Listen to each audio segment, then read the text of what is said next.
मेरे प्यारे बच्चों, आप सभी को नमस्कार। चंदू भाई, यूपीएससी लवर, वैभव, शरद, इतू दास, अंजू, तुलसीराम, मेरे बच्चे कंजू, क्या क्या नाम है, नीतीश, सत्यम, दीपक, नमस्कार मेरे प्यारे बच्चों, आप सभी को नमस्कार। आप सभी का धन्यवाद है। आइए मेरे दोस्तों, आज हम आगे बढ़ रहे हैं और आज है डे 19, 19वां दिन। कल मेरे बच्चे आपकी ईद की छुट्टी थी। आज हम 19वें दिन पर आ रहे हैं मेरे बच्चे रेलवे 55 सीरीज में, और आज हम पढ़ने जा रहे हैं ज्योमेट्री। देखिए, आपके यहाँ जो ज्योमेट्री पूछी जाती है, बहुत ही हल्की ज्योमेट्री पूछी जा रही है। मतलब बहुत हैवी डोज नहीं है ज्योमेट्री का, हल्की हल्की बातें उसी में से निकाल देंगे काम की चीजें। अब आ जाइए सवाल पर। रेलवे 55 सीरीज है, ज्योमेट्री 19वां दिन है, और आज हमारी ट्रेन पहुंच गई है यहाँ। ठीक है जी। और मेरे बच्चे, आज हम जो डिस्कस करने जा रहे हैं उसमें लाइन एंड एंगल डिस्कस करेंगे, सप्लीमेंट्री और कॉम्प्लीमेंट्री एंगल डिस्कस करेंगे, triangle properties based question discuss करेंगे। 3 क्लासें लेंगे और 3 क्लासों में पूरी ज्योमेट्री हवा हवाई कर देंगे। पहला सवाल है, मैं ये मान के चलता हूं कि आपने ज्योमेट्री थोड़ी पढ़ी हुई है, तभी इन सवालों की प्रैक्टिस में मजा आएगा। नीलेश ठाकुर जी कहता है, निम्नलिखित कथनों पर विचार करें और सही विकल्प चुनें। Select the option. When two straight line intersect each other, कहता है जब दो लाइनें एक दूसरे को काटती हैं। तो मेरे बच्चे, होता क्या है कि अगर ये कोण मान लीजिए 80 डिग्री है ना, तो इसके सामने वाला भी 80 डिग्री होगा, और ये आमने सामने के बराबर होते हैं, और इन कोणों को हम कहते हैं वर्टिकली अपोजिट एंगल। हिंदी में बोले तो शीर्षाभिमुख कोण। जबकि दूसरी लाइन में क्या कहा है, the opposite angles are supplementary, के अपोजिट एंगल जो होते हैं वो सप्लीमेंट्री होते हैं। गलत बात है। सप्लीमेंट्री का मतलब होता है ऐसे दो कोण जिनका जोड़ 180 डिग्री हो। Sum of two angle is 180 degree, गलत बात है। अपोजिट एंगल जो होते हैं ना, हम वर्टिकल अपोजिट एंगल कहते हैं, शीर्षाभिमुख कोण, क्योंकि इनके सिर भिड़े हुए हैं, है ना, एक इधर एक इधर। तो मेरे बच्चे, सेकंड स्टेटमेंट गलत है। अब आते हैं पहली स्टेटमेंट पे। The enclosed figure, sorry, the enclosed angle supplementary. संलग्न कोण संपूरक होते हैं। संलग्न का मतलब होता है जो इसके साथ लगा हुआ है। तो ध्यान से देखोगे तो ये एक स्ट्रेट लाइन है, ये वाली। और अगर मेरे बच्चे स्ट्रेट लाइन है, तो ये वाला कोण अगर 80 डिग्री है, तो ये वाला कोण कितना आएगा, 100 डिग्री। तो इन दोनों ही कोणों का जोड़ हमेशा ही क्या रहना है, 180 रहना है। तो पहली स्टेटमेंट ठीक है कि हाँ भाई संपूरक कोण होते हैं, हम ये बात मान लेते हैं। तो first is correct, second is wrong, है ना। आई कहता है, एक ही रेखा पर लंबवत रेखा है। मान लीजिए कोई लाइन है, इसके ऊपर ये कोई लाइन है परपेंडिकुलर, ये कोई दूसरी लाइन है, ये भी परपेंडिकुलर है। तो अगर दो लाइनें इसी लाइन के ऊपर परपेंडिकुलर हैं, तो हम कहेंगे कि दोनों ही लाइनें आपस में पैरेलल है, पैरेलल टू ईच अदर। दोनों ही लाइनें समानांतर है। In the given figure line L is parallel to M.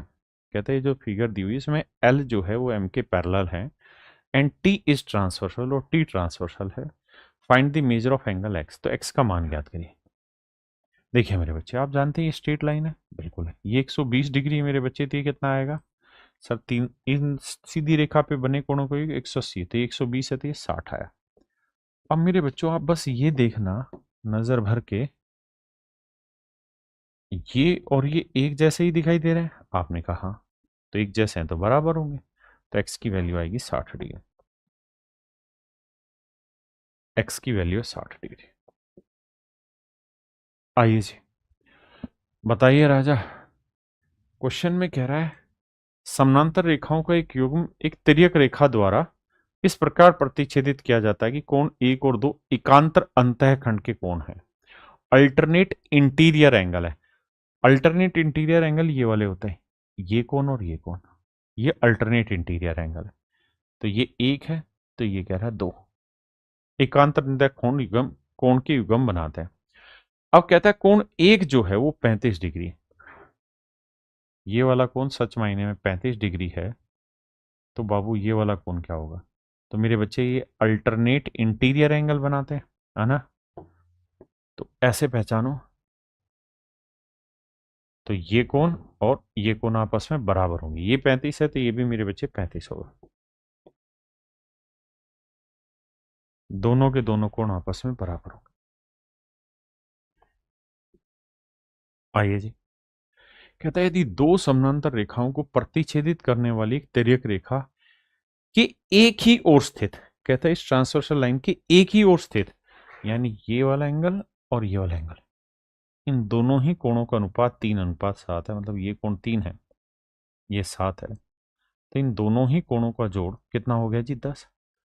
और मेरे बच्चे एक बात ध्यान रखना, ट्रांसवर्सल लाइन के एक ही ओर कोणों का योग हमेशा ही 180 डिग्री रहता है। क्या रहता है मेरे बच्चे? 180 डिग्री। तो 10 यूनिट रिप्रेजेंट कर रहा है 180 डिग्री को मेरे बच्चे, तो 1 यूनिट की वैल्यू 18। तो कह रहे हैं इन दोनों कोणों के मापों का अंतर बताओ, तो इनका डिफरेंस बताओ। तो 7 और 3 का अंतर क्या है? 4। 1 यूनिट 18, तो 4 यूनिट 18 चौक 72। हाँ जी, एक नियम और भी बता देता हूं। अगर दो ये पैरेलल लाइनें हैं और ये ट्रांसवर्सल लाइन काटे, तो आपसे सवाल ऐसा पूछ सकता है कि अगर हम इसका भी कोण समद्विभाजक खींच दें और इसका भी कोण समद्विभाजक खींच दें, तो जहां पे दोनों आपस में मिलते हैं ये वाला एंगल हमेशा ही 90 डिग्री, ये वाला कोण मेरे बच्चे क्या रहता है? 90 डिग्री रहता है। ठीक है भैया, आइए।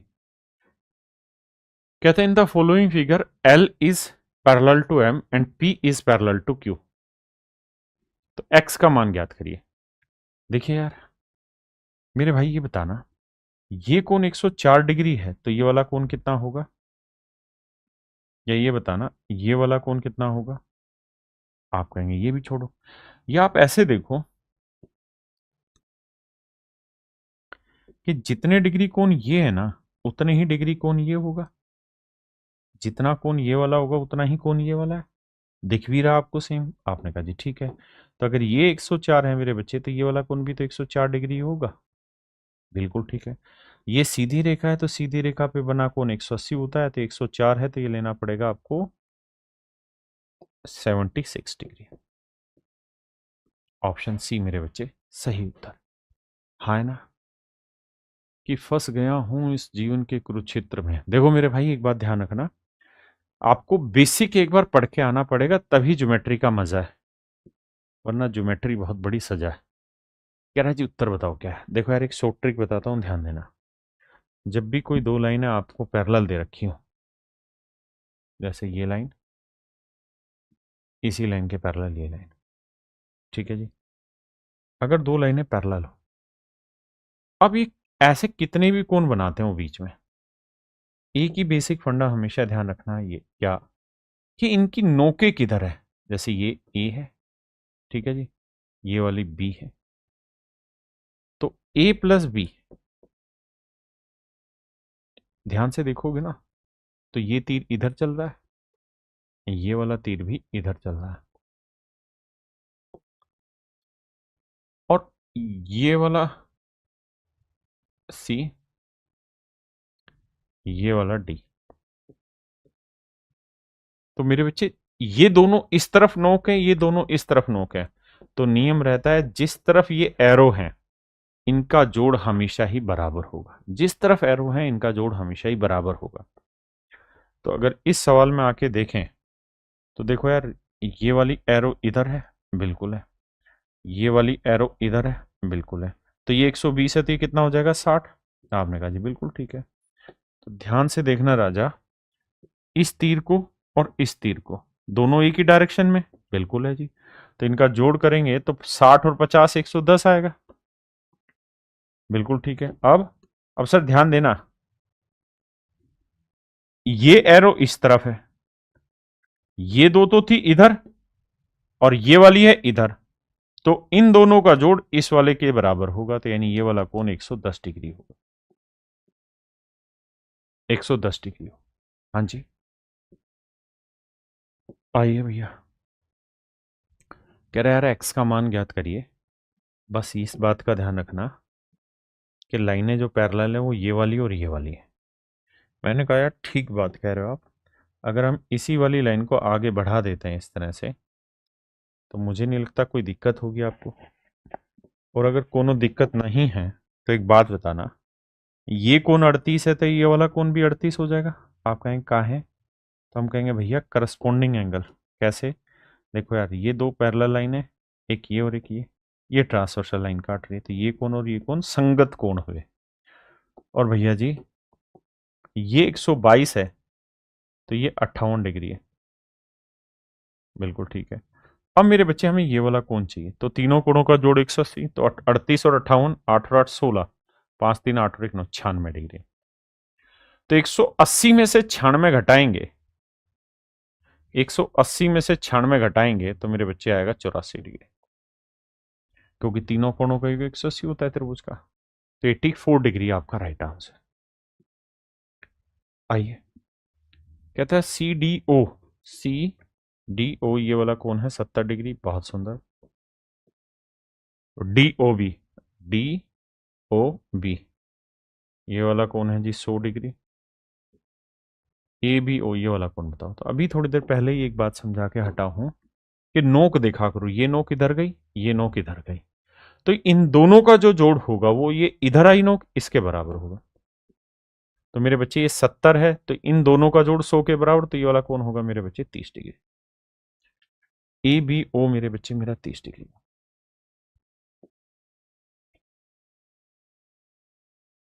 आइए भाई, अब ध्यान देना। आप ये बात तो जानते हैं कि सर ये सीधी लाइन है, तो सीधी लाइन के ऊपर जो कोण बनता है वो 180 डिग्री का बनता है। बिल्कुल ठीक है। अगर ये 67 डिग्री है तो ये कोण कितना होगा? तो सर देखो 180 में से 67 घटाएंगे तो मेरे बच्चे 10 में 7 गया 3, है ना, यहाँ 7 में 6 गया 1, 113। तो ये पूरा कोण है 113 डिग्री। अब सवाल में कह रहा है कि बीओडी का मान ज्ञात करना है, बीओडी का मान ज्ञात करना, और ये वाली जो लाइन है ना ओडी, ये एंगल बाइसेक्टर है। ये ओडी जो है ये इसको एंगल बाइसेक्ट कर रही। तो 113 का आधा होगा मेरे बच्चे 2 5 10 और 2 6 12, 56.5 डिग्री। 56.5 डिग्री मेरे बच्चे सही उत्तर। आइए यार, कहता है ए का मान ज्ञात करो, एनटीपीसी सीबीटी 1 2016। बहुत प्यारे प्यारे सवाल है मेरे भाई। कैरियर बनाता ही नहीं संवारता भी है, ध्यान दीजिएगा मेरे बच्चे। एक बात था ना, कैसे ये लाइन और ये लाइन स्ट्रेट लाइन है? बिल्कुल है जी। तो ये वाला कोण और ये वाला कोण वर्टिकल अपोजिट होगा, शीर्षाभिमुख कोण होगा। बिल्कुल। ऐसी ये दोनों रेखाएं सीधी है तो ये दोनों कोण भी शीर्षाभिमुख कोण होंगे। तो अगर ये 75 है तो ये वाला कोण होगा 75 डिग्री। ये 40 है भाई तो ये वाला कोण भी होगा 40 डिग्री। अब बहुत सारे मेरे बच्चों को ये बात पता है, नहीं पता है तो पता होनी चाहिए कि ये मेरे बच्चे एक त्रिभुज है। हाँ जी। और ये इस त्रिभुज का बाह्य कोण है। तो किसी त्रिभुज का एक्सटर्नल एंगल उसके इंटरनल अपोजिट एंगल के सम के इक्वल रहता है। तो 75 जमा 40 करेंगे तो 75 और 40 115 डिग्री मेरा सही उत्तर। तो मेरे बच्चे मेरे 115 डिग्री सही उत्तर है।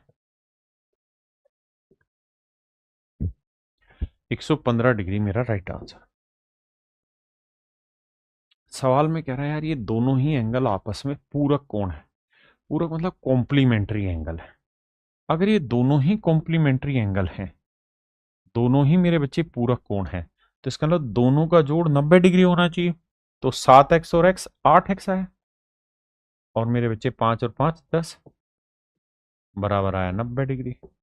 10 उधर जाएगा माइनस का, तो 80 बराबर 8 है। 8 से काटेंगे तो मेरे बच्चे x की वैल्यू आ गई 10। मेरे बच्चे ऑप्शन ए मेरा करेक्ट आंसर है। कह रहा था ratio of two complementary angles is 4:5। दो पूरक कोणों का अनुपात 4:5 है। Find the ratio of the square of the first angle to the square of the second angle. तो पहले कोण का दूसरे कोण के वर्ग के साथ अनुपात बताओ। तो मेरे बच्चे अगर दो कोणों का अनुपात 4:5 है तो इनके वर्गों का भी अनुपात यही बनना है, 4 का वर्ग 16 और 5 का वर्ग 25। कुछ है ही नहीं सवाल में। तो ऑप्शन ए। कहता जी दो पूरक कोण है, कॉम्प्लीमेंट्री एंगल है, रेशियो है 11:7। तो जोड़ेंगे तो 11 और 7 18। 18 यूनिट है मेरे बच्चे 180 डिग्री। तो एक यूनिट की ना ना ना कॉम्प्लीमेंट्री है तो 90 हुआ, तो 1 यूनिट की वैल्यू 5, तो 7 यूनिट की वैल्यू 7 5 35 डिग्री। ए दूसरा हमें यह भी पता था कि दो पूरक कोण है, दो कॉम्प्लीमेंट्री एंगल का रेशियो 11:7 है। छोटा कोण पूछा हुआ है मेरे बच्चे, क्या पूछा हुआ? छोटा कोण। तो जो भी छोटा कोण होगा वो मेरे बच्चे हर हाल में 7 से भाग जाएगा, बिल्कुल। तो 7 से ना ये जा रहा, ना ये जा रहा, ना ये जा रहा, केवल और केवल मेरा ऑप्शन ए भाग जा रहा सर। तो ऑप्शन ए राइट आंसर। ये मेरे प्यारे बच्चों हमारा एक बैच है आरआरबी ग्रुप डी का, जिसके बारे में बच्चे पूछते रहते हैं। मेरे प्यारे बच्चों इसकी फीस है मात्र 499 रुपए, अगर आप रेलवे ग्रुप डी की तैयारी कर रहे हैं तो मेरे बच्चे ये बैच वरदान साबित होगा आपके लिए। आप सिंपल से इसको पढ़ते रहिए, टाइम की कोई बाउंडेशन अपने दिमाग में मत डालिए, बेसिक से कंटेंट पढ़ते रहिए। मैथ पूरा कंप्लीट मैं कराने लग रहा हूँ, बायोकेमिस्ट्री काजल मैम पढ़ा रही है, फिजिक्स अंकुल सर पढ़ाने लग रहे हैं, रीजनिंग अरुण सर पढ़ा रहे हैं, शिवान सर स्टैटिक जीके पढ़ाने लग रहे हैं। इस बैच में आंख बंद करके एडमिशन ले लीजिए। आई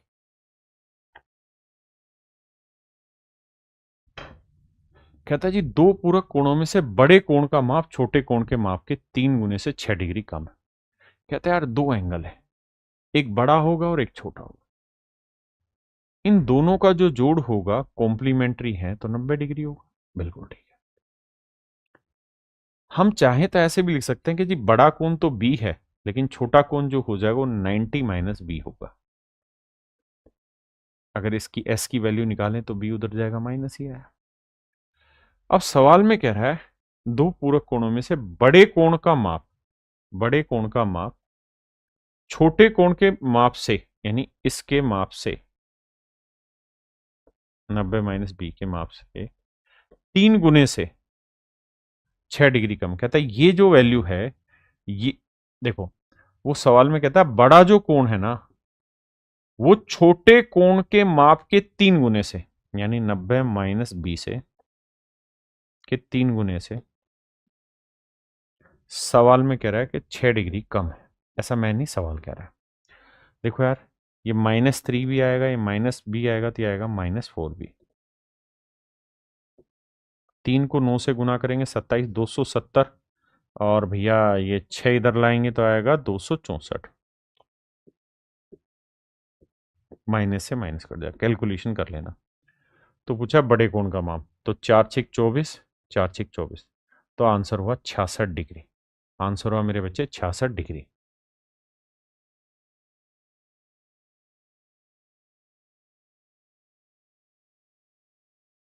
अब देखिए ध्यान से, एक काम हम इस सवाल में ये भी कर सकते थे कि यार ऑप्शन से जा सकते हैं। कैसे? आपको दिमाग ही दौड़ाना है कि अगर बड़ा कोण 63 है तो छोटा 90 में से घटा क्या आएगा, तो 90 में से 63 घटाएंगे तो मेरे बच्चे आएगा 27। बिल्कुल ठीक है।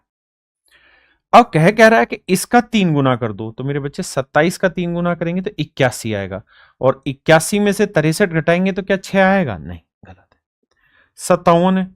अगर बड़ा कोण 57 है तो दोनों का जोड़ 90 है, तो छोटा कोण कितना आएगा मेरे बच्चे? 33। अब 33 का 3 गुना करेंगे तो 99, 99 में 57 घटाएंगे 6 आएगा? नहीं।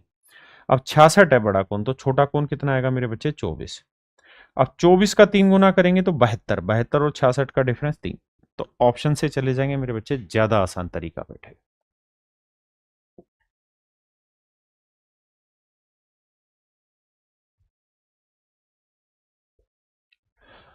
मेरे बच्चे कोई एंगल है थीटा, सवाल में कह रहा है कि इसका कॉम्प्लीमेंट्री एंगल बताओ, तो वो हो जाएगा जी 90 माइनस थीटा।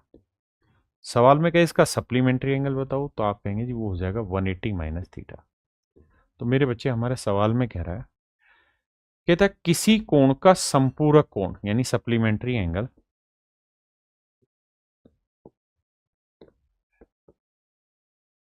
उसके कॉम्प्लीमेंट्री एंगल 90 माइनस थीटा के 3 गुने से 15 अधिक है। ऐसा मेरे बच्चे मैं नहीं, सवाल ने कहा कि भाई जो सप्लीमेंट्री एंगल है वो इसके कॉम्प्लीमेंट्री यानी संपूरक कोण इसके पूरक कोण के 3 गुने से 15 अधिक है, तो कोण का मान ज्ञात करिए। देखिए भाई क्या किया जाए। देखो यार ये -3 थीटा है, बिल्कुल है जी, उधर जाएगा प्लस का 3 थीटा, 3 थीटा में से थीटा आ गया 2 थीटा, बात तो सही है सर। अब 90 को 3 से गुना करेंगे 270 आएगा, 180 उधर जाएगा माइनस का हो जाएगा, तो बचेगा कितना, सिर्फ और सिर्फ 90। 90 और 15 जोड़ेंगे तो मेरे बच्चे आएगा 105। थीटा की वैल्यू निकालेंगे तो आएगी 52.5। और यही आपसे सवाल में पूछा है कि भाई कोण ज्ञात करिए, तो कोण हो जाएगा मेरे भाई 52.5। देखिए यार सवाल में कह रहा है of the to supplementary angles, दो संपूरक कोणों में से बड़ा कोण छोटे कोण से 36 डिग्री अधिक है, छोटे कोण का माप ज्ञात करिए। यानी मेरे बच्चे ये कह रहा है कि बड़ा कोण जो है वो छोटे कोण से, स्मॉलर कोण से 36 डिग्री अधिक है।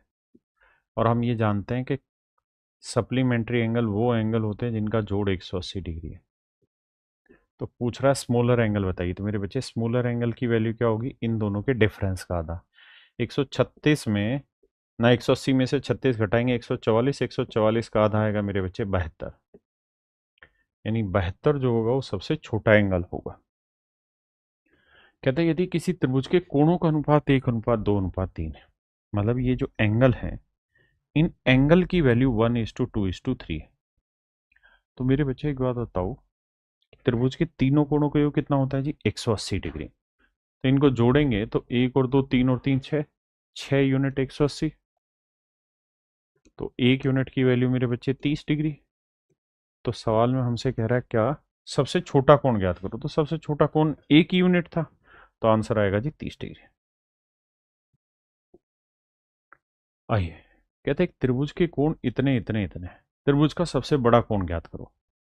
तो मेरे बच्चे त्रिभुज के तीनों कोणों का योग कितना, 180 डिग्री, वही कॉन्सेप्ट लगाता है। तो जोड़ेंगे तो 2x और 3x 5x और 5x 10x,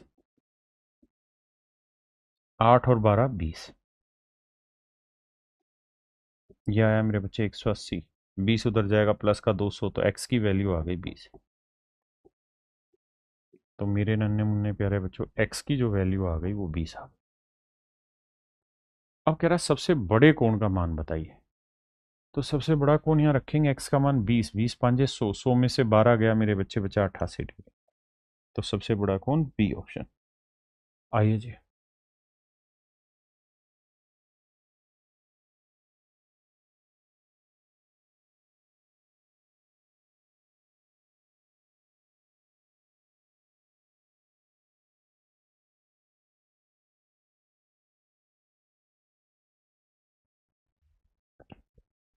अब मेरे बच्चे सवाल में ये कहा कि ABC is an isosceles triangle. Isosceles का मतलब होता है समद्विबाहु त्रिभुज जिसकी दो भुजाएं बराबर है। कह रहा है ये ए है, ये मान लीजिए बी है, और ये मेरे बच्चे सी, तो ये दोनों साइडें आपस में बराबर है। ये कोण जो है मेरे बच्चे बी ए सी, ये 50 डिग्री है। बहुत सुंदर जी। अगली बात कह रहा है भुजा बीसी को डी तक बढ़ाया गया, कहता है भुजा बीसी को डी तक बढ़ाया गया, लेट से कोई पॉइंट डी है, यहां तक हमने बढ़ा दिया गया। तो सवाल में हमसे कह रहा है कि यार ए सी डी का मान ज्ञात करिए। तरीका ये वाला सवाल पूछा है, बहुत आसान सवाल। तो देखो यार ये 50 है, तो त्रिभुज के तीनों कोणों का योग 180 होता है, तो ये 50 है तो इन दोनों का योग 130 होगा, और ये दो साइडें बराबर हैं तो अपोजिट एंगल इक्वल होंगे, बिल्कुल ठीक है। तो 180 में 50 गया 130, 130 को दो हिस्सों में बांटेंगे तो ये वाला एंगल आएगा 65 डिग्री, और ये 65 है, तो मेरे बच्चे ये पूरा 180 होगा, तो ये कितना आएगा 115 डिग्री। यानी ऑप्शन ए मेरे भाई करेक्ट आंसर। हाँ जी, देखिए मेरे बच्चे सवाल में कह रहा है त्रिभुज एबीसी में बी और सी के द्विभाजक ए बी सी, इसमें कहता है कि एंगल बी का एंगल बाइसेक्टर, एंगल सी का एंगल बाइसेक्टर, ट्रायंगल के अंदर किसी पॉइंट पी पर मिलते हैं। यदि बीपीसी 128 है, ये वाला कोण 128 डिग्री है, तो पूछेगा एंगल ए का मान ज्ञात करिए। तो आप जानते हैं ये एक स्टैंडर्ड इक्वेशन होती है कि अगर एंगल बाइसेक्टर यहाँ मिल रहा है तो एंगल बीपीसी यानी जो एंगल बाइसेक्टर से मिला है वो हमेशा ही 90 plus half of angle A होगा, हाफ ऑफ एंगल ए है। इस बार हमें ये बीपीसी की वैल्यू दे रखी है 128, तो मेरे बच्चे करते क्या है, 128 में से 90 घटाएंगे तो ये बचेगा 38, 38 दूनी कितना हो गया 76, तो ए की वैल्यू आएगी 76। समझे ना, इसको घटाएंगे 38 आया, तो 38 बराबर a/2, 2 से मेरे भाई गुना करेंगे तो 38 दूनी 76, यानी ऑप्शन बी अपना एब्सोल्यूट राइट आंसर। आइए जी, कह रहा है त्रिभुज एबीसी के कोण बी और सी के आंतरिक समद्विभाजक डी पर मिलते हैं। कहता है त्रिभुज एबीसी के आंतरिक समद्विभाजक बी और डी पर मिलते हैं। ये मेरे बच्चे ए है, सी। कहता है इसका एंगल बाइसेक्टर मेरे बच्चे और इसका एंगल बाइसेक्टर ये किसी पॉइंट डी पर मिल रहा है। और कह रहा है कि एंगल ए 75 डिग्री है, ये वाला एंगल 75 डिग्री है मेरे बच्चों, तो ये वाला एंगल पूछ रहा है क्या होगा। तो देखो यार, बी डी से निकालने का तरीका होगा क्या मेरे बच्चे, जो भी समझाया, 90 plus half of angle A, तो 75/2 बटे 2, तो 75 का आधा हो गया मेरे बच्चे 37.5, और 90 में 37.5 जोड़ेंगे तो आएगा 127.5, यानी ऑप्शन डी मेरे भाई करेक्ट आंसर है। देखो ज्योमेट्री बहुत आसान है, छोटे छोटे रिजल्ट है जिसके बारे में आपको पता होना चाहिए, अगर उतना पता है तो बात बन जाएगी। देखिए, दो स्टैंडर्ड रिजल्ट है कि अगर ये कोई ट्रायंगल है, ये कोई त्रिभुज है, अगर इसके इंटरनल एंगल का एंगल बाइसेक्टर खींचे, और अगर ये वाला एंगल पूछे और ये वाला एंगल ए है, तो ये वाला एंगल होगा मेरे बच्चे 90 प्लस a/2। और अगर एक्सटर्नल एंगल का एंगल बाइसेक्टर खींचा जाए, बाह्य कोणों का कोण समद्विभाजक खींचे इनका, तो मेरे बच्चे ये वाला जो कोण होगा ना, ये कुछ और नहीं 90 माइनस a/2, 90 माइनस a/2 होगा, ध्यान रखना। ट्रायंगल एबीसी में BAC 60 डिग्री है।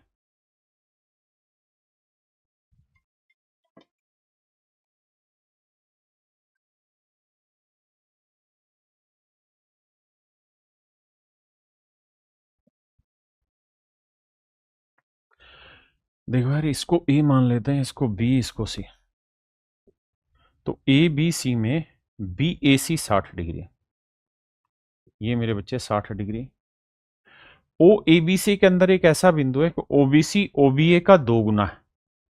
ओ, यहां कोई मेरे बच्चे ऐसा पॉइंट है कि OBC ये वाला जो कोण है, ये OBA का इसका डबल है, यानी ये थीटा है, तो ये मेरे बच्चे 2 थीटा, ऐसा सवाल कह रहा है। और OCB ये वाला OCA का 2 गुना है, इसका 2 गुना है, तो मान लीजिए ये अल्फा है, तो मेरे भाई ये 2 अल्फा है, ऐसा सवाल में कह रहा है। तो कह रहा है BOC का मान ज्ञात करो, ये वाला एंगल बताओ। तो बाबू एक बात बताइए, हम चाहें तो यहाँ वैल्यू पुटिंग भी कर सकते हैं, लेकिन आप में बहुत बच्चों को शायद वैल्यू पुटिंग का कॉन्सेप्ट नहीं होगा, पर सिखाता हूं। देखो, अगर ये 60 है तो इस कोण को भी 60 ले लेते हैं अपनी मर्जी से, इसको भी 60 ले लेते हैं। ये उन्हीं के लिए जिन्होंने मेरी क्लास पढ़ी होगी, नहीं तो नहीं पल्ले पड़ेगा। अब 60 को 1:2 में बांटेंगे तो ये 20 आएगा, ये 40 आएगा। ऐसे ही 60 को 1:2 में बांटेंगे तो ये 40 आएगा, ये 20 आएगा। तो 40 40 80 तीनों कोणों का 180 होता है, ये 80, तो ये कोण आ गया 100 डिग्री, बात ही खत्म। हाँ है ना, समझे भाई, ये क्लास में पढ़ा रखा है कि वैल्यू हम पुट कैसे करते हैं ज्योमेट्री के क्वेश्चंस में। ऐसा नहीं है कि 60 ही रखें, आप 0 रखें और 120 रखें तब भी आंसर सेम आना है। आइए देखिए भाई, ये वाला कोण 38 डिग्री दे रखा है, PQO पूछा हुआ, ये वाला कोण पूछा हुआ। तो मेरे बच्चे एक नियम है क्या, कि किसी आर्क से सर्कल के सेंटर पे बना हुआ एंगल उसी आर्क से सर्कल के दूसरे पार्ट पे बने हुए एंगल का डबल है। ये 38 है मेरे भाई, तो ये उसका डबल होगा। ये 38 है तो मेरे भाई ये होगा 76। बिल्कुल ठीक है। अब मेरे बच्चों कहानी ये है कि ये दोनों ही रेडियस है सर्कल की, बिल्कुल है, तो दोनों साइडें बराबर है। तो अगर ये कोण मेरे बच्चे 76 है, तो तीनों कोणों के 180 में 76 घटाएंगे तो बचेगा 94। कितना बचेगा जी, सॉरी 104 डिग्री, माफ करना, 104 डिग्री। अब जितना यहां होगा उतना ही यहां होगा, तो 104 को 2 हिस्सों में बांटेंगे तो मेरे बच्चे ये वाला कोण आएगा 52 डिग्री। मेरे बच्चे ऑप्शन ए मेरा करेक्ट आंसर है।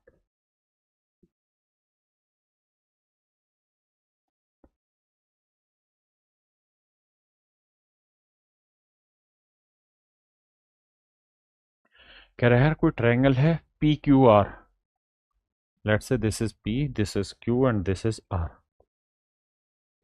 कह रहा है एंगल क्यू पी आर का समद्विभाजक, कहता है इस वाले कोण का कोण समद्विभाजक भुजा क्यू आर से बिंदु एस पर काट मिलता है। यदि पी क्यू मेरे बच्चे 12 है, पी आर 15 है, क्यू आर 18 है, तो एस आर की लंबाई बतानी है मेरे प्यारे बच्चों क्या होगी।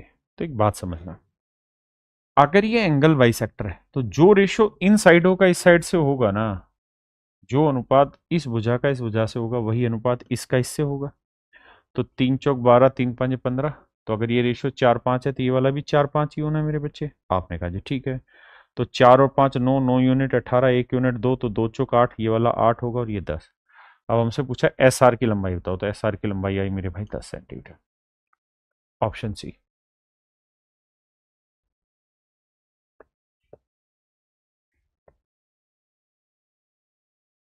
देखिए भैया, in triangle ABC its side A B A C and B C have length 4 5 6। ये कोई त्रिभुज है एबीसी।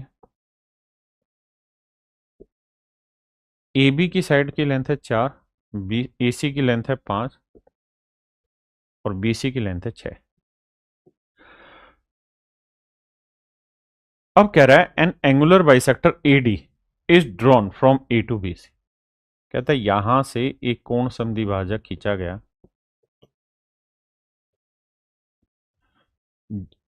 ए डी नाम है जो बी सी पे मिलता है। Find the value of B D. तो कह रहा है जी बी डी की लेंथ बताइए क्या होगी, ये हमारा सवाल है।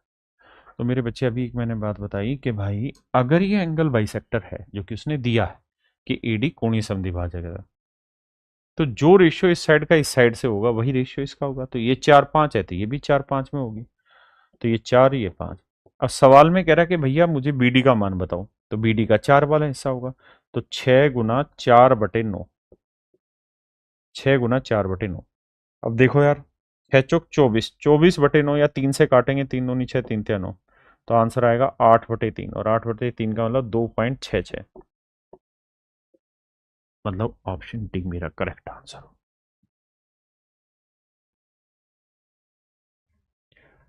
बहुत ही खूबसूरत है सवाल है भैया, बहुत बढ़िया है। अंकुश कुमार जी, अमित कुमार, राचू यादव, दीपक कुमार, दीपक यादव, जीना मनीष, जैना मनीष, अविनाश कुमार, रविकांत मौर्य। देखिए जी, सवाल में बाबू का कहत बानी, कहता है त्रिभुज ए ना कोण A B C, A B C ये वाला कोण और ए बी डी ये वाला कोण दोनों आपस में बराबर है। बी सी और बी डी साइडें बराबर है। तो कहता है त्रिभुज सी ए बी ये वाली ट्रायंगल इस वाली ट्रायंगल के साथ, मतलब किस ट्रायंगल के साथ कॉन्ग्रुएंट होगी। ये है मेरे बच्चे सर्वांग सम का निशान। किस चीज का निशान है मेरे बच्चे? सर्वांग सम का निशान है, सर्वांग समता। तो मेरी एक बात समझना, क्या कॉन्ग्रुएंसी के लिए जरूरी है दो साइडें और एक एंगल हो? तो देखो यार, ये साइड इस साइड के बराबर है, ये साइड दोनों ही ट्रायंगल में क्या हो गई? कॉमन। इस वाली ट्रायंगल में भी आ गई और इस वाली में भी। समझते हैं कि नहीं?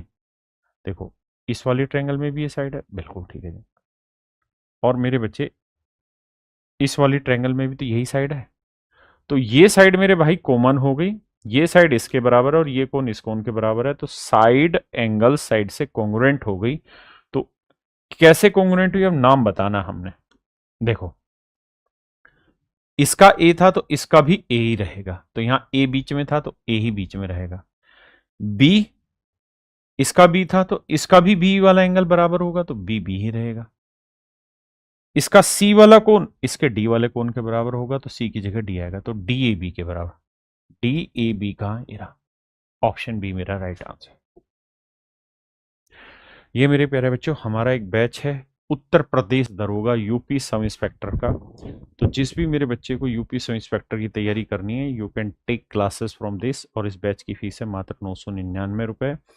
इसमें मेरे बच्चे मैथ मैं ही पढ़ाने लग रहा हूँ, रीजनिंग अरुण सर पढ़ा रहे हैं, हिंदी भी अरुण सर जो हिंदी वाले हैं वो पढ़ा रहे हैं, जीके जीएस और मूल विधि विकास राणा सर और जीत राणा सर पढ़ा रहे हैं।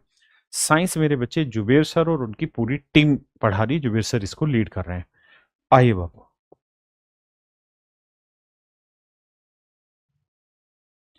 कह रहा है यार दो ट्रायंगल, एक डीईएफ एक पीक्यूआर, डीईएफ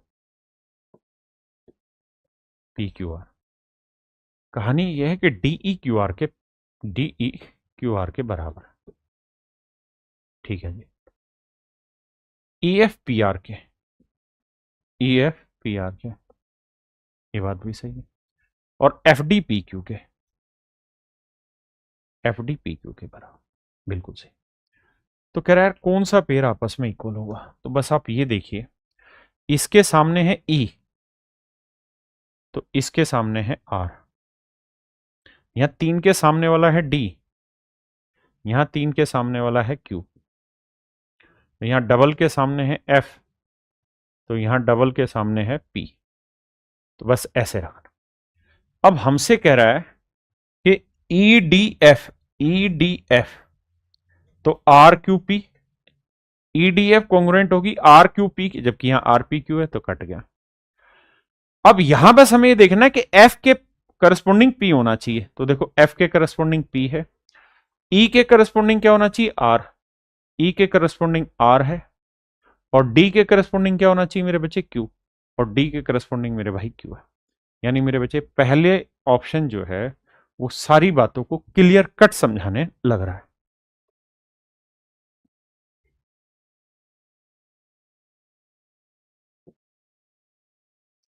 कह रहा है डी और ई क्रम से भुजा त्रिभुज एबीसी की भुजाओं ए बी और एसी के मध्य बिंदु है। देखिए मेरे बच्चे ए बी सी, कह रहा है डी और ई, ए बी और ए सी के, इसका मिड पॉइंट डी है मेरे बच्चे और इसका मिड पॉइंट है ए, कहता है मध्य बिंदु है, बीसी 6 सेंटीमीटर है। साथ में कह रहा है कि डीई जो है वो पैरेलल है बीसी के, तो डीई की लंबाई याद कीजिए।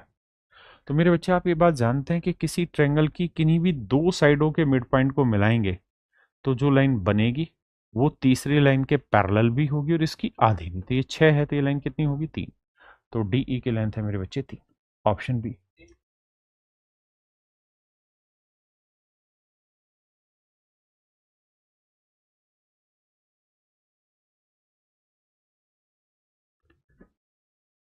देखिए मेरे भाई दी गई आकृति में डीई कहता पैरेलल है बीसी के, ये दोनों लाइनें पैरेलल, एडी की लेंथ है एक्स, डीबी की लेंथ है एक्स माइनस 2, ए की लेंथ है एक्स प्लस 2 और ईसी की लेंथ है एक्स माइनस 1।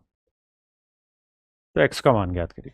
देखिए मेरे बच्चे अगर ये लाइन इस लाइन के पैरेलल, अगर ये दोनों ही लाइनें आपस में समानांतर हैं तो जो रेशियो इस साइड का इससे होगा वही रेशियो इसका इससे होगा। तो जो रेशियो एक्स का एक्स माइनस 2 से होगा ना, वही रेशियो मेरे बच्चे एक्स प्लस 2 का एक्स माइनस 1 से होगा। आपने कहा जी मामला तो बिल्कुल सही है, अब क्या करें, एक्स की वैल्यू पूछिए। देखिए एक आसान तरीका तो यह है कि हम x की वैल्यू ऑप्शन से लेके चल दें, ऑप्शन से जो दे रखा उसको मैच करते हैं। देखो यार अगर मैं x की वैल्यू 5 ले लूं तो ये 5/3 आया, 5 2 7/4, ये तो गलत है, 3 ले लेते हैं, 3/1 आया, 3 2 5, 3 में गया 2 गलत आ रहा है, 4 ले लेते हैं, तो 4/2 यानी 2 आया, और 4 और 2 6, और 4 में गया 3, 6/3 यानी 2 आया। तो मेरे बच्चे सी ऑप्शन आपका जस्टिफाई कर रहा है, सेटिस्फाई कर रहा है। नहीं तो दूसरा तरीका ये है कि मेरे भाई क्रॉस मल्टीप्लाई करेंगे और एक्स की वैल्यू निकाल लेंगे, लेकिन सिंपल तरीके से बात आसानी से बन जाएगी। तो चलिए मेरे प्यारे बच्चों, यहां आपका पहला सेशन खत्म हुआ, जहां मैंने आपको रेलवे में अभी तक आए हुए लगभग सारे सवाल समझा दिए हैं। ज्योमेट्री में बहुत कम ही सवाल आते हैं, लेकिन जितने भी आते हैं सारे समझाने की कोशिश की है। तो मेरे प्यारे बच्चों, मैं पूरी उम्मीद करता हूं कि आपको ये सेशन बहुत पसंद आया होगा और आप चाहते हैं कि ये सेशन कंटिन्यू रहे, आपको पढ़ने में मजा आता रहे। तो आप चाहें तो वीडियो को लाइक और शेयर कर सकते हैं, कमेंट करिएगा। थैंक यू, नमस्कार, जय माता दी।